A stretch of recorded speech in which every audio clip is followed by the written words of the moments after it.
சூழ்ந்து வீசிய காற்றும் ஆனந்தத்தை சுமந்து வந்தது போல் தோன்றியது.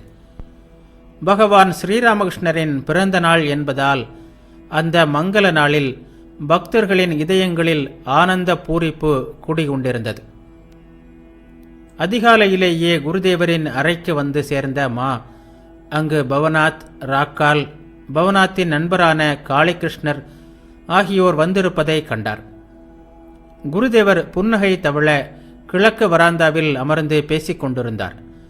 அங்கு வந்த மா தரையில் வீழ்ந்து குருதேவரை வணங்கினார். ஸ்ரீராமகிருஷ்ணர் மாவிடம், ஓ வந்துவிட்டாயா?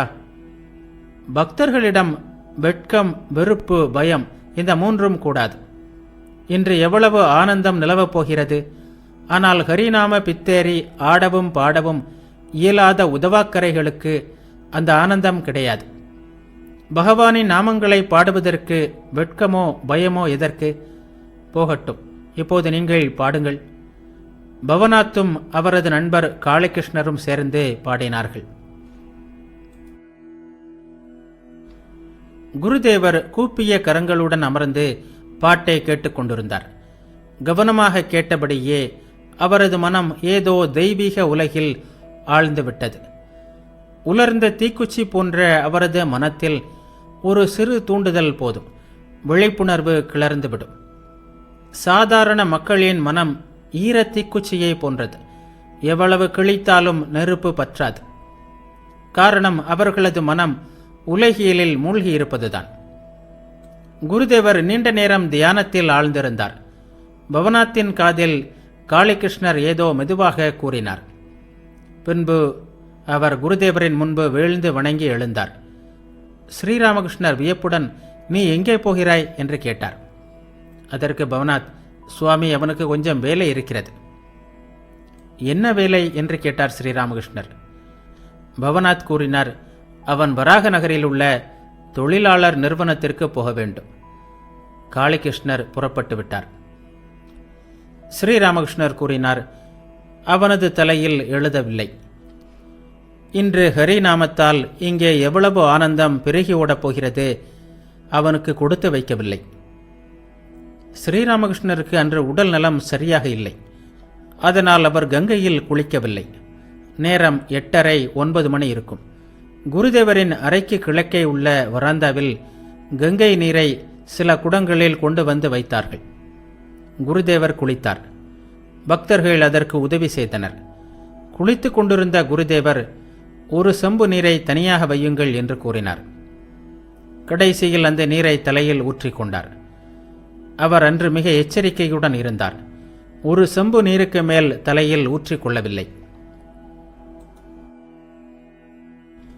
குளித்த பிறகு குருதேவர் தமது இனிய குரலில் பகவானுடைய நாமங்களை ஓதிக்கொண்டே தூய ஆடை ஒன்றை உடுத்திக் கொண்டார். ஓரிரு பக்தர்கள் உடன் செல்ல தென் திசையில் முற்றத்தின் வழியாக காளி கோவிலுக்கு சென்றார். அவரது வாய் திருநாமத்தை இடைவிடாமல் சொல்லிக் கொண்டிருந்தது. பார்வை அடைக்காக்கும் பறவையின் பார்வையைப் போல் அகமுகமாக இருந்தது. கோவிலுக்குள் சென்ற குருதேவர் தேவியை வணங்கிய பிறகு பூஜை செய்தார். ஆனால் பூஜைக்குரிய விதிமுறைகளை பின்பற்றவில்லை. மலரையும் சந்தனத்தையும் தேவியின் திருவடிகளில் இட்டார். பிறகு தமது தலையில் இட்டுக்கொண்டார். கடைசியாக காளி தேவிக்கு சமர்ப்பித்திருந்த மலர்களை தலையில் வைத்துக்கொண்டு பவநாத்திடம், இளநீரை எடுத்துக்கொள் என்றார். அது தேவியின் பிரசாதம். மறுபடியும் முற்றத்தின் வழியாக தமது அறைக்கு திரும்பினார் குருதேவர். மாவும் பவநாத்தும் அவருடன் வந்தனர். பவநாத்தின் கையில் இளநீர் இருந்தது. வழியில் வலதுபுறம் ஸ்ரீ ராதாகாந்தர் கோவில் இருந்தது. குருதேவர் அதை விஷ்ணு கோவில் என்பார். அங்கு சென்று ராதை, கிருஷ்ணர் இருவரையும் வணங்கினார். இடதுபுறம் 12 சிவாலயங்கள். சிவபெருமானையும் நெஞ்சில் நினைத்து வணங்கினார் அவர். குருதேவர் அறைக்கு திரும்பிய போது அங்கே இன்னும் சில பக்தர்கள் வந்திருப்பதை கண்டார். ராம், நித்திய கோபால், கேதார் சட்டர்ஜி என்று பலரும் வந்திருந்தனர். பக்தர்கள் அனைவரும் குருதேவரை வீழ்ந்து வணங்கினர். அவரும் அவர்களை அன்புடன் வரவேற்று அவர்களிடம் நலன் விசாரித்தார். நீ ஏதாவது சாப்பிடுகிறாயா என்று நித்திய கோபாலிடம் அன்புடன் கேட்டார். சாப்பிடுகிறேன் என்றார் அவர். குழந்தை இயல்புடையவர் அவர். அவர் பேசியது ஒரு குழந்தையின் பேச்சை போன்று இருந்தது. 23, 24 வயது இருக்கும். இன்னும் திருமணமாகவில்லை. எப்போதும் ஆன்மீக நிலையில் இருந்தார். சில வேளைகளில் தனியாகவும் சில வேளைகளில் ராமுடனும் குருதேவரை தரிசிக்க அடிக்கடி வருவார். நித்திய கோபாலின் பரவச நிலைகளை கண்டு குருதேவர் அவரை நேசித்தார். அவர் பரமஹம்ச நிலையை எழுதியவர் என்று குருதேவர் கூறுவதுண்டு. நித்திய கோபாலை அவர் பிருந்தாவன கோபாலனாகவே கருதினார். நித்திய கோபால் சாப்பிட்டு முடித்ததும் குருதேவர் கங்கையை நோக்கியிருந்த தமது அறையின் அரைவட்ட தாழ்வாரத்திற்கு அவரை அழைத்து சென்று அவருடன் பேச ஆரம்பித்தார். பரம பக்தையான ஒரு பெண். அவளுக்கு 31, 32 வயது இருக்கும். அவள் அடிக்கடி வந்து குருதேவரை தரிசிப்பது வழக்கம். அவரிடம் ஆழ்ந்த பக்தி கொண்டவள். அவள் நித்திய கோபாலின் அற்புதமான பரவச நிலையைக் கண்டு அவரை தன் குழந்தையாக பாவித்து அன்பு செலுத்தினாள். அவரை அடிக்கடி தன் வீட்டிற்கு அழைத்து செல்வதும் உண்டு. ஸ்ரீராமகிருஷ்ணர் கூறினார், ஏ சாது, எச்சரிக்கையாக இரு. ஓரிரு முறை போய் வா, அதிகமாக போகாதே, தவறி விடுவாய். காமனி காஞ்சனம்தான் மாயை. சாதுக்கள் பெண்களிடமிருந்து மிகவும் விலகி இருக்க வேண்டும். அதில் எல்லோருமே மூழ்கி போய்விடுகிறார்கள். பிரம்மாவும் விஷ்ணுவும் கூட அந்த சுழலில் வீழ்ந்து திணறுகிறார்கள். நித்திய கோபால் அனைத்தையும் கேட்டுக்கொண்டிருந்தார். தனக்குள், என்ன ஆச்சரியம், நித்திய கோபால் பரமஹம்ச நிலையை அடைந்தவர் என்று குருதேவரே அடிக்கடி கூறுகிறார். அத்தகைய உயர்ந்த நிலையை எட்டியிருப்பவருக்கும் கூட ஆபத்து ஏற்படுமா? துறவிகள் விஷயத்தில்தான் குருதேவர் எவ்வளவு கடினமான நியதிகளை விதித்திருக்கிறார். பெண்களுடன் நெருங்கி பழகுவதால் துறவிகளும் வீழ்ச்சியடைவதற்கு வாய்ப்பு ஏற்படுமாமே? இத்தகைய உயர்ந்த லட்சியங்கள் இல்லாவிட்டால் மக்கள் கடை தேர்வதற்கு வேறு வழிதான் ஏது? அவள் பக்தை என்றாலும் கூட பயம்தான்.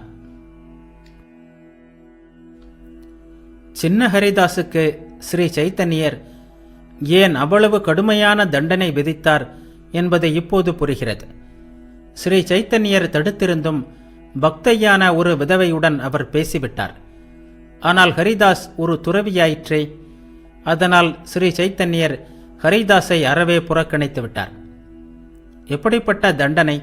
சன்னியாசிக்குத்தான் எவ்வளவு கடுமையான கட்டுப்பாடுகள்! குருதேவருக்குத்தான் நித்திய கோபால் மீது எத்தகைய அன்பு! பின்னால் அவருக்கு ஏதாவது ஆபத்து வந்துவிடுமோ என்று எண்ணி முன்கூட்டியே அவரை எச்சரிக்கிறார். பக்தர்கள் திகைத்து போய் அமர்ந்திருந்தனர்.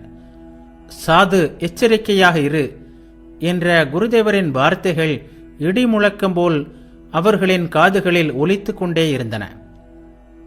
பின்னர் குருதேவர் பக்தர்களுடன் தமது அறையின் வடகிழக்கு வராந்தாவிற்கு சென்றார். அந்த பக்தர்களுடன் தட்சிணேஸ்வரத்தை சேர்ந்த ஓர் இல்லற பக்தரும் இருந்தார். அவர் வீட்டில் வேதாந்த ஆராய்ச்சிகளில் ஈடுபட்டிருந்தார். குருதேவரின் திருமுன்னர் அவர் கேதார் சட்டர்ஜியுடன் சப்த பிரம்மம் பற்றி பேசிக் கொண்டிருந்தார்.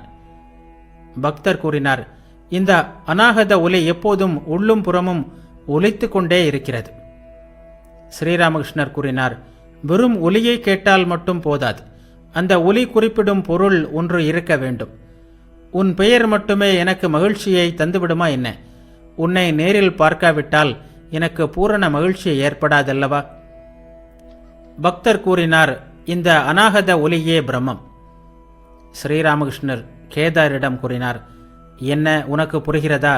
இவர் முனிவர்களின் கருத்தை உடையவர். அவர்கள் ராமரிடம், ஹே ராமா, நீ தசரதனின் மகன் என்றுதான் எங்களுக்கு தெரியும். பரத்வாஜர் போன்ற முனிவர்கள் உன்னை அவதாரமாக எண்ணி பூஜிக்கட்டும். எங்களுக்கு வேண்டியது அகண்ட சச்சிதானந்த பிரம்மம் என்றார்கள்.